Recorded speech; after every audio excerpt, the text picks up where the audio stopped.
Κυρίες και κύριοι, φίλοι και φίλες στην Κύπρο και στο εξωτερικό, καλό απόγευμα σε όλους. Καλώς ήρθατε στην εκπομπή μας, στη συντροφιά των Κυπρίων του κόσμου.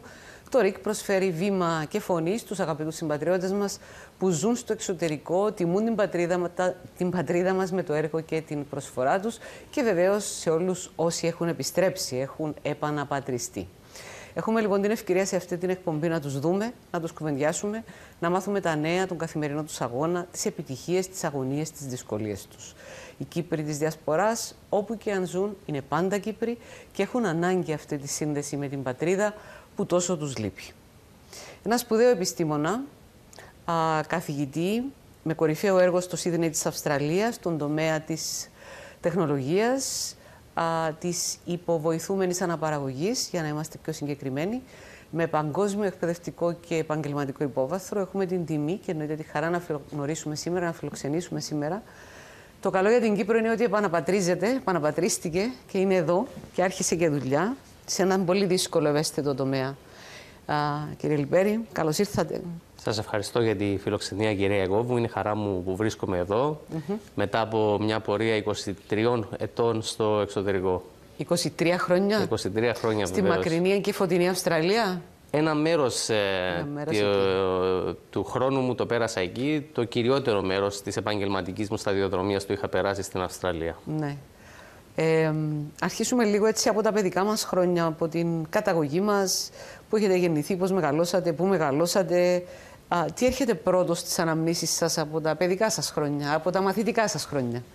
Γεννήθηκα στην Λάρνακα. Τα μαθητικά μου, τα παιδικά μου χρόνια τα θυμάμαι πολύ ανέμελα, με πολύ αγάπη, στοργή, με πολύ παιχνίδι, θάλασσα. Γιατί γεννήθηκα το 1982, ήταν οι μεταπολεμικές εποχές που νομίζω ότι όλα τα παιδιά εκείνης της εποχής ζήσαμε λίγο πιο ανέμελα και είχαμε πιο ωραίες αναμνήσεις από την παιδική μας ηλικία. Πότε αρχίσατε να καταλαβαίνετε ότι θα ακολουθήσετε αυτό το δύσκολο δρόμο του επιστήμονα? Νομίζω ότι το πρώτο μου γνώρισμα με τον τομέα μου δόθηκε με μια ανθολογία που είχαν δώσει οι γονείς μου. Ήταν μια εικονογραφημένη ανθολογία σειρά βιβλίων που ονομαζόταν «Μια φορά και έναν καιρό ήταν ο άνθρωπος». Και θυμάμαι ότι αυτή η ανθολογία είχε ξεκινήσει με την πορεία της εξέλιξης του ανθρώπινου είδους και της εξέλιξης, και όλο αυτό με είχε συνεπάρει γιατί ήταν κάτι που δεν είχαμε μάθει ακόμα στο σχολείο. Και από τότε ήξερα ότι ήθελα να ασχοληθώ με αυτό το τομέα. Με την έρευνα, με το διάβασμα. Με την έρευνα, το διάβασμα, με κάτι που είχε να κάνει με την ανθρώπινη φύση. Σωστά. Έτσι λοιπόν, βλέπω ότι οι σπουδές σας ξεκίνησαν από την Ελλάδα. Βεβαίως, από την Κρήτη. Τι ήταν το πρώτο σας πτυχίο και αμέσως μετά στο Εδιμβούργο, έτσι? Βεβαίως, ναι.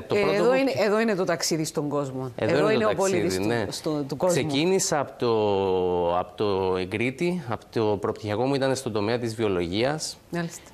Και τότε ήταν που έκανα τα πρώτα μου βήματα και αντιλήφθηκα ότι ήθελα να ακολουθήσω το μονοπάτι και το ταξίδι στην ανθρώπινη αναπαραγωγή, όταν μου δόθηκε η ευκαιρία να κάνω την πτυχιακή μου εργασία στο Μακάριο Νοσοκομείο στη Λευκοσία, στο τμήμα του προγεννητικού ελέγχου.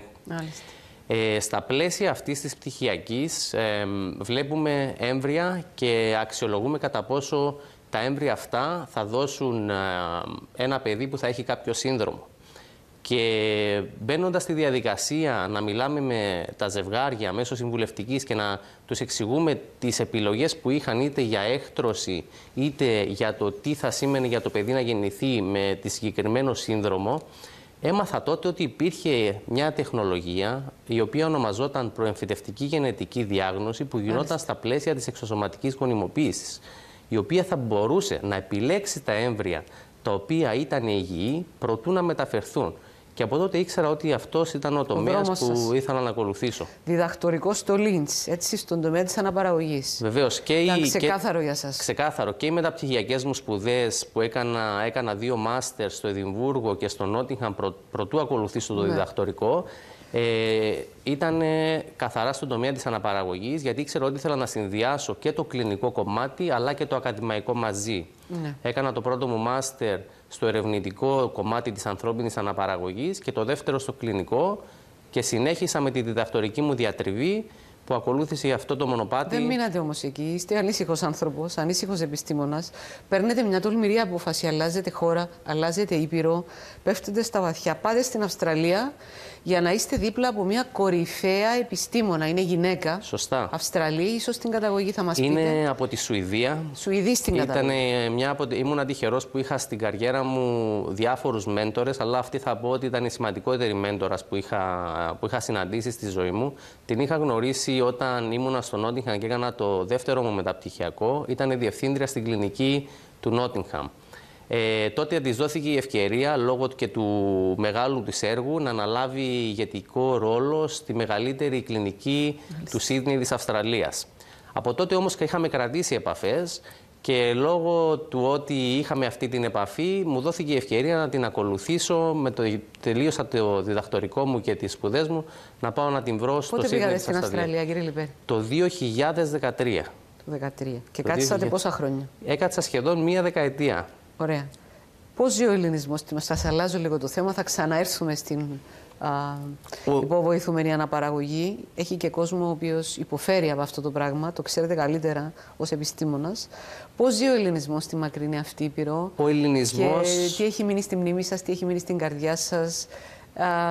Τι κάνουν αυτοί οι άνθρωποι για να νιώθουν κοντά στην Κύπρο και την Ελλάδα? Αν και βρίσκεται τόσο μακριά, ο ελληνισμός της διασποράς και συγκεκριμένα της Αυστραλίας έχει κρατήσει πάρα πολύ τους δεσμούς, τον πολιτισμό, το συναισθηματικό δέσιμο με τα όσα μας κάνουν Έλληνες και Κύπριους.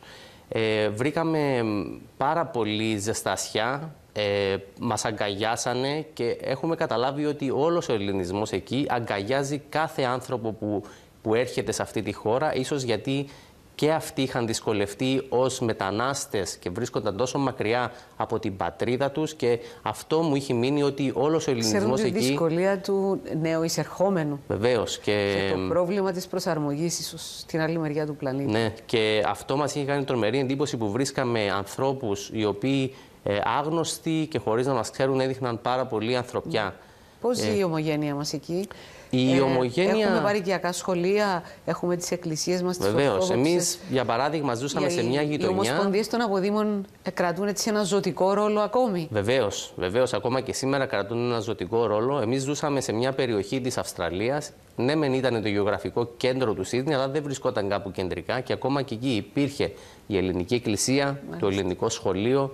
Εμείς στέλναμε την κόρη μας στο ελληνικό σχολείο. Εκεί αποκτήσατε την οικογένειά σας? Εκεί αποκτήσαμε την οικογένειά μας. Η γυναίκα μου και αυτή από την Κύπρο με ακολούθησε. Έκανε και αυτή το βήμα να με ακολουθήσει. Γεννήθηκαν τα παιδιά σας, το ένα? Εκεί γεννήθηκαν και τα δύο μας τα παιδιά. Αποκτήσαμε την υπηκοότητα. Αλλά ο ελληνισμός εκεί, ακόμα και ο γενικός μας ιατρός, Έλληνας της Αυστραλίας, ψάλτης στην εκκλησία. Η εκκλησία... Υπήρχαν δεσμοί ανθρώπινοι, έτσι, καλή συνεργασία. Βεβαίως, καλή συνεργασία και σε όλα τα στρώματα και φάσματα της κοινωνίας, και στην καθημερινότητα και παντού. Ωραία.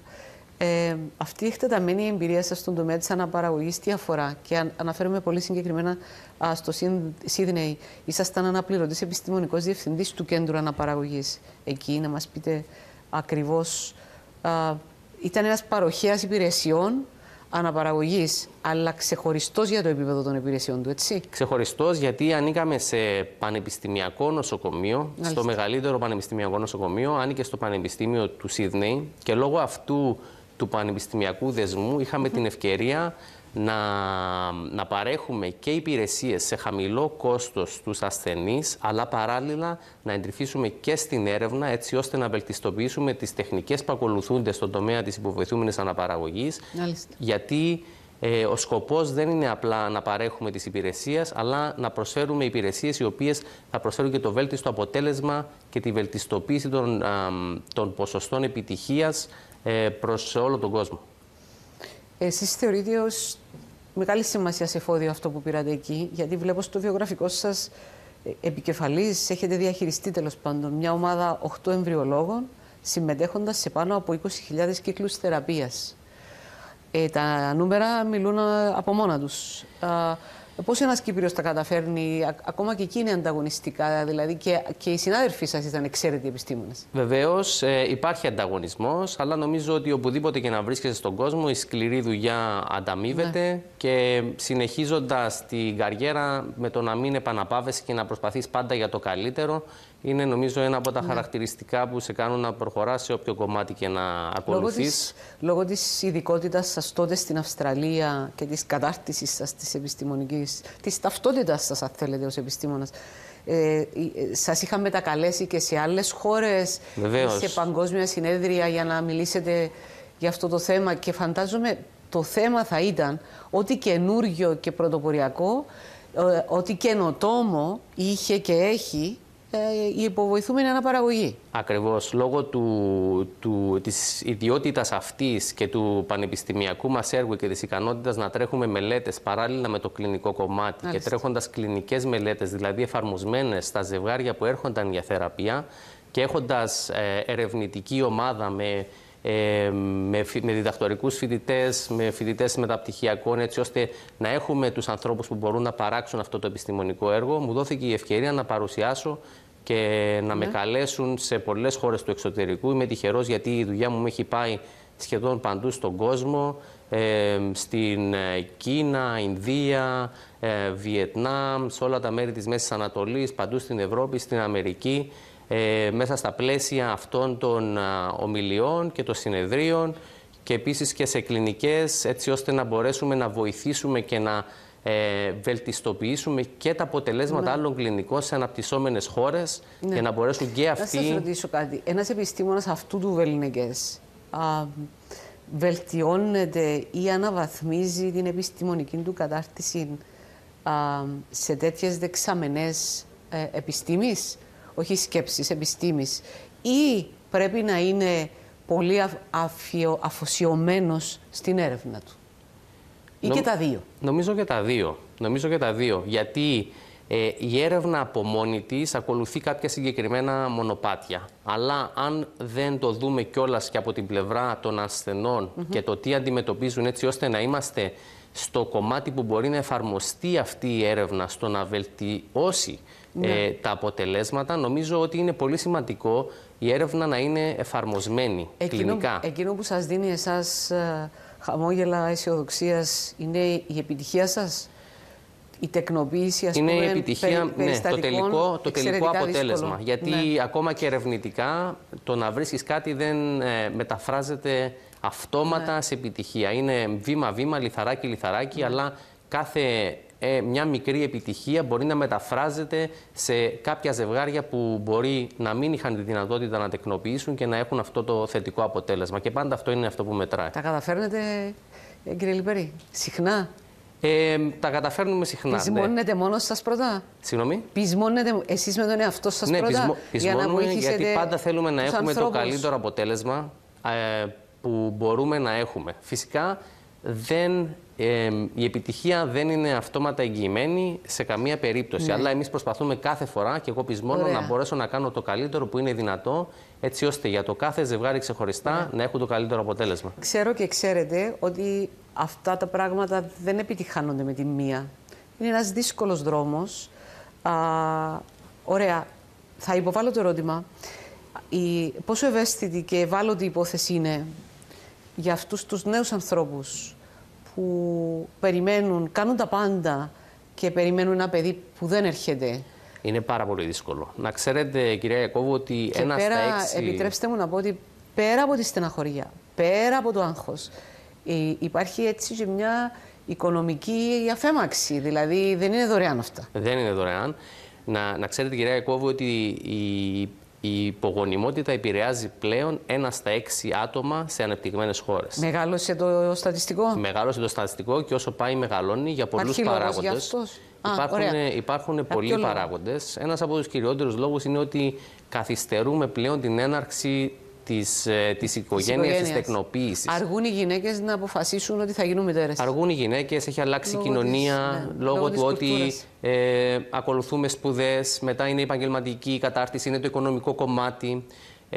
Το ένα ζευγάρι να είναι αυτόνομο, να μπορέσει να έχει πρώτα οικονομική ανεξαρτησία προτού προχωρήσει στο στάδιο της τεκνοποίησης, και βλέπουμε ότι όσο πάει γίνεται ολοένα και πιο δύσκολο. Και αυτή η καθυστέρηση δυστυχώς, ενώ κοινωνικά έχουμε αλλάξει εξελιχτικά, δεν μπορεί το ανθρώπινο σώμα να αλλάξει τόσο γρήγορα. Δυστυχώς υπάρχει ένας χρονικός ορίζοντας και για τις γυναίκες, όχι τόσο για τους άντρες, αλλά και πάλι. Ορίζοντας, διότι καταλαβαίνετε πόσο σημαντικές είναι αυτές οι πληροφορίες να δοθούν από εσάς. Είναι πάρα πολύ σημαντικό. Στη γυναίκα, όταν λέμε στα πλαίσια της αναπαραγωγής, αυξημένη μητρική ηλικία θεωρείται άνω των 35.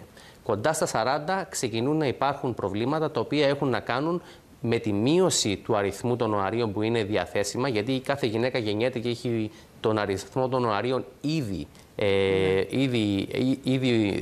δημιουργημένο και δεν υπάρχει δυνατότητα για δημιούργηση εκ νέου.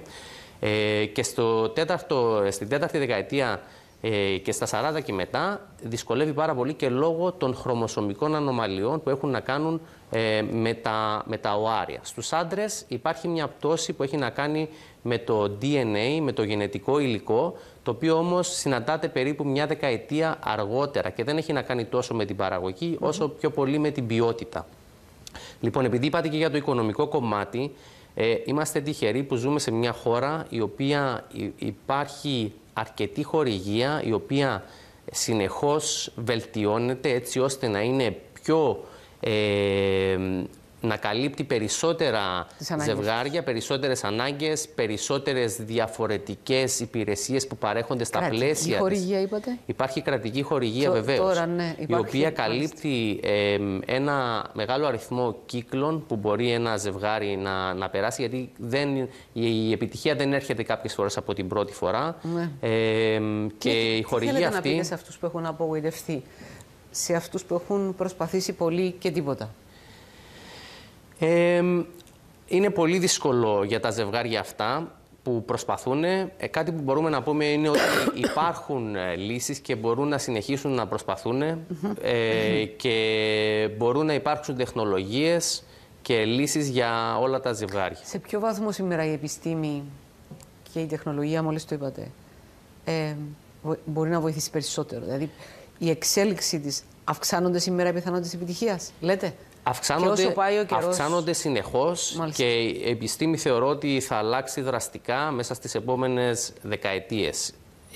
Όσον αφορά τις λύσεις για δημιουργία οαρίων, σπερματοζωαρίων και εμβρίων, θα υπάρχουν κάποιες λύσεις οι οποίες θα παρεμβαίνουν από αυτό το βιολογικό καλούπι, το οποίο τώρα είναι πολύ δύσκολο να αλλάξει. Αλλά υπάρχουν λύσεις οι οποίες σε ερευνητικό επίπεδο γίνονται ασφαλέστατα. Μέχρι να εφαρμοστούν αυτές οι λύσεις θα πάρει χρόνο, γιατί πρέπει να υπάρχουν και οι μελέτες και η ασφάλεια, έτσι ώστε πριν να οδηγηθούν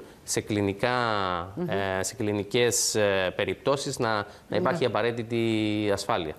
Κύριε Λιμπέρη, φέρετε τον τίτλο του επίκουρου καθηγητή από το Πανεπιστήμιο του Σίδνεϊ το 2020. Μια συνεργασία που συνεχίζεται μέσω της συνεχούς ακαδημαϊκής έρευνας και διδασκαλίας. Τι σημαίνει αυτό στην πράξη? Διδάσκεται με τεχνολογία? Βεβαίως διδάσκουμε. Και έχετε καθήκοντα εκεί? Έχουμε καθήκοντα. Έχω καθήκοντα ακόμα και σήμερα. Έχετε σχέση με το Πανεπιστήμιο? Εργάζεστε? Εργάζομαι. Έχω τη θέση μου ως επίκουρος καθηγητής. Βεβαίως όλα γίνονται πλέον διαδικτυακά. Με τη διαφορά της ώρας δεν έχετε πρόβλημα? Όλο το βράδυ διδάσκετε? Η διαφορά της ώρας, υπάρχουν κάποιες ώρες οι οποίες είναι κοινές και επιτρέπουν τη διδασκαλία. Επίσης κάποια διδασκαλία γίνεται και με ηχογραφημένες διαλέξεις, τις οποίες οι φοιτητές θα έχουν κάποιες ερωτήσεις και μετά θα τις απαντήσουμε σε ένα live συνάντηση. Αλλά ναι, η διδασκαλία πλέον έχει αλλάξει. Μετά, ειδικά από τον κορονοϊό, πολλά πανεπιστήμια έχουν αλλάξει τον τρόπο διδασκαλίας και έχουν οδηγηθεί σε διαδικτυακές πλατφόρμες. Αυτό επιτρέπει και φοιτητές από διάφορα μέρη του κόσμου να μπορούν να σπουδάσουν αυτό που χρειάζονται χωρίς απαραίτητα να ταξιδέψουν και να βρίσκονται σε άλλα μέρη του κόσμου. Δηλαδή οι φοιτητές μας δεν βρίσκονται όλοι στο Σίδνεϊ, βρίσκονται και στην Κίνα, βρίσκονται και στην Ινδία, βρίσκονται σε όλα μέρη της Αυστραλίας. Μας έκανε καλό μάθημα ο κορονοϊός, έτσι. Ναι, γιατί μάθαμε ότι μπορούμε να δουλέψουμε και έτσι. Και αλλιώς, ναι. Ωραία. Πάλι μια τολμηρή απόφαση πήρατε όταν είδατε την επιστημονική σας καριέρα να ανεβαίνει, να κορυφώνεται. Θελήσατε να έρθετε στην Κύπρο, να φέρετε αυτή την τεχνογνωσία, να επιστρέψετε στην αγαπημένη σας Λάρνακα και να δουλέψετε πια εκεί. Επιστημονικός διευθυντής σε μονάδα υποβοηθούμενης αναπαραγωγής στη Λάρνακα. Με ποιο σκεπτικό θελήσατε να κάνετε αυτή την προσπάθεια στην Κύπρο? Ήταν πάντα ένα όνειρο που είχα από το καιρό που ξεκίνησα να κάνω τις σπουδές. Βεβαίως, σταδιακά και προχωρώντας την καριέρα, βλέπεις ότι ο κόσμος μπορείς να εξερευνήσεις και να ζήσεις σε διάφορες χώρες και να προχωρήσεις. Ο λόγος της επιστροφής ήταν διπλός. Ο πρώτος είχε να κάνει με την οικογένεια, γιατί θέλαμε και τα παιδιά μας να αποκτήσουν... Οι γονείς σας ήταν εδώ? Οι κόρες μας και οι δύο έχουν επιστρέψει στην Κύπρο, έχουμε επαναπατριστεί. Ναι, αλλά έχετε και την οικογένεια σας. Και την οικογένειά μας, τους γονείς μας, τα αδέρφια μας, βεβαίως. Εδώ. Και θέλαμε και τα παιδιά μας να αποκτήσουν την παιδεία και να περάσουμε χρόνο με τους γονείς μας. Ειδικά μετά τον κορονοϊό ήταν πολύ δύσκολα, γιατί δεν μπορούσαμε να ταξιδέψουμε. Αλλά βεβαίως ήταν μεγάλος στόχος και όνειρο ζωής να δημιουργήσω ένα πρότυπο η μονάδα υποβοηθούμενης αναπαραγωγής, να δώσω κάτι πίσω στη χώρα μας και να εφαρμόσω όλη αυτή την τεχνολογία, τη γνώση που απέκτησα, την εμπειρία, προσφέροντας κάτι πίσω. Σήμερα έχουμε τη δυνατότητα παρακολούθησης της ανάπτυξης του εμβρίου και το φωτογραφίζεται ενώ εξελίσσεται, έτσι, ενώ μεγαλώνει, και αυτό γίνεται, κύριε Λιπέρη, όποτε θέλει ο επιστήμονας. Είναι μια καινούργια τεχνολογία. Αν θέλει να παρατηρήσει κάτι, μπορεί να το δει το έμβριο και το πρωί και τη νύχτα. Βεβαίως, μπορούμε να το δούμε πλέον και από το κινητό μας. Είναι μια τεχνολογία η οποία είμαστε η πρώτη μονάδα στην Κύπρο που έχουμε φέρει. Ονομάζεται Time Lapse. Τα έμβρια καθώς μεγαλώνουν μέσα σε κλιβάνους οι οποίοι έχουν συγκεκριμένες συνθήκες θερμοκρασίας, αερίων, υγρασίας κτλ. Ναι. Κάθε έμβριο εντός τώρα του κλιβάνου έχει τη δικιά του κάμερα και μπορούμε κατά τη διάρκεια των 5 ημερών που το έμβριο μεγαλώνει να το φωτογραφίζει ανά 5 λεπτά και να μας δίνει ένα βίντεο το οποίο εμείς μπορούμε να παρακολουθούμε ανά πάσα στιγμή για να βλέπουμε τα έμβρια. Τι βλέπετε όμως, γιατί πρέπει να το δείτε το πλεονέκτημα αυτής της τεχνολογίας είναι ότι μας δείχνει ότι σε άποψη μορφοκινητικού επίπεδου, σε ποιο χρονοδιάγραμμα το έμβριο κάνει τι πρέπει να κάνει και το κάνει σωστά. Μια πρώτη κρίση για το ότι είναι υγιές. Και μας δίνει πλέον αυτή η τεχνολογία την ικανότητα να τα ταξινομήσουμε και να τα βαθμολογήσουμε βάσει του ποιο έμβριο είναι πιο ικανό. Αλλά αυτό δεν το κάνουμε εμείς. Πλέον η τεχνολογία κινείται με γοργούς ρυθμούς και αυτά τα προγράμματα πλέον χρησιμοποιούν αλγόριθμους με τεχνητή νοημοσύνη, η οποία, δηλαδή ο υπολογιστής ο ίδιος, βάσει εκατομμυρίων άλλων εικόνων από άλλα έμβρια που έχουν δημιουργηθεί από όλα τα μέρη του κόσμου και με γνωστό αποτέλεσμα κατά πόσον έχουν δώσει παιδί ή όχι, μας λέει ότι αυτό το έμβριο βάσει αυτού του τρόπου ανάπτυξης θα σου δώσει ένα 80%, ένα 70% ανάλογα, έτσι ώστε να μπορέσουμε να δούμε ποιο έμβριο θα έχει τις περισσότερες πιθανότητες και να δώσουμε αυτές τις πιθανότητες στο ζευγάρι. Εσείς ως επιστήμονας βλέπετε το ποτήρι μισογεμάτο, είμαι σίγουρη. Βεβαίως, πάντα μισογεμάτο. Σε όλα μας τη ζωή. Σε όλα, ναι. Ακόμα και στις δύσκολες περιπτώσεις, τι συστήνεται στο ζευγάρι? Στο ζευγάρι συστήνουμε ότι πάντα υπάρχουν λύσεις. Βλέπουμε ότι και στα δύσκολα περιστατικά υπάρχουν επιτυχίες. Μπορούν ακόμα και τα δύσκολα περιστατικά με τη σωστή προσέγγιση, με τη σωστή τεχνολογία, με τη σωστή αντιμετώπιση να έχουν αποτέλεσμα. Σας ευχαριστώ πάρα πολύ για αυτή τη συνέντευξη. Πότε επαναπατριστήκατε?